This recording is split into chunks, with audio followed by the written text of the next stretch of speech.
பொங்கலுக்கு வீடெல்லாம் க்ளீன் பண்ண ஸ்டார்ட் பண்ணியாச்சு. நேற்று கொஞ்சம் கிச்சன் எல்லாம் க்ளீன் பண்ணியிருந்தேன். டெய்லியும் கொஞ்சம் கொஞ்சம் இடமா க்ளீன் பண்ணினா கொஞ்சம் நமக்கு வேலை செய்யறதுக்கு ஈஸியாக இருக்குன்னு கொஞ்சம் கொஞ்சம் இடமா க்ளீன் பண்ணிட்டு இருக்கேன்.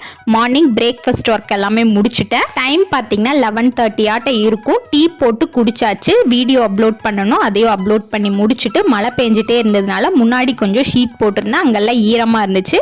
சேர வேலையோட வேலையை ஈரமும் ஆயிடுச்சு. நம்ம கொஞ்சம் மழை தண்ணியை வச்சு முன்னாடியெல்லாம் அடிச்சு விட்டுறலான்னு முன்னாடி இருக்க அழுக்கு எல்லாமே அடிச்சு விட்டுட்டு இருந்த ஒற்றை அடிச்சு விட்டு வீட்டுக்கு முன்னாடி இருந்த இடத்த எல்லாத்தையுமே சுத்தமா கழுவி விட்டுட்டு நானும் ஃப்ரெஷ் ஆயிட்டு லஞ்ச் ஃபினிஷ் பண்ணிட்டு இன்னைக்கு சாமி ரூம் தான் க்ளீன் பண்ணலான்னு இன்னைக்கு மார்னிங்கே சாமி ரூம் எல்லாம் சுத்தம் பண்ணி எடுத்து தொடச்சி வச்சிடலான்னு மார்னிங்கே நினைச்சிட்டு இருந்தேன். இன்னைக்கு மழை பெஞ்சதுனால வேலையோட வேலையா முன்னாடி எல்லாம் க்ளீன் பண்றது கொஞ்சம் எக்ஸ்ட்ரா ஒர்க் ஆனதுனால இது மதியம் ஆயிருச்சு. ஷெல்ஃப்ல இருந்த சாமி போட்டோ எல்லாமே எடுத்து தனியா வச்சுட்டு கீழே இருந்த நியூஸ் பேப்பர் எல்லாமே சேஞ்ச் பண்ணிட்டு திரும்ப தொடச்சிட்டு சாமியை இருந்த இடத்துலயே வச்சாச்சு.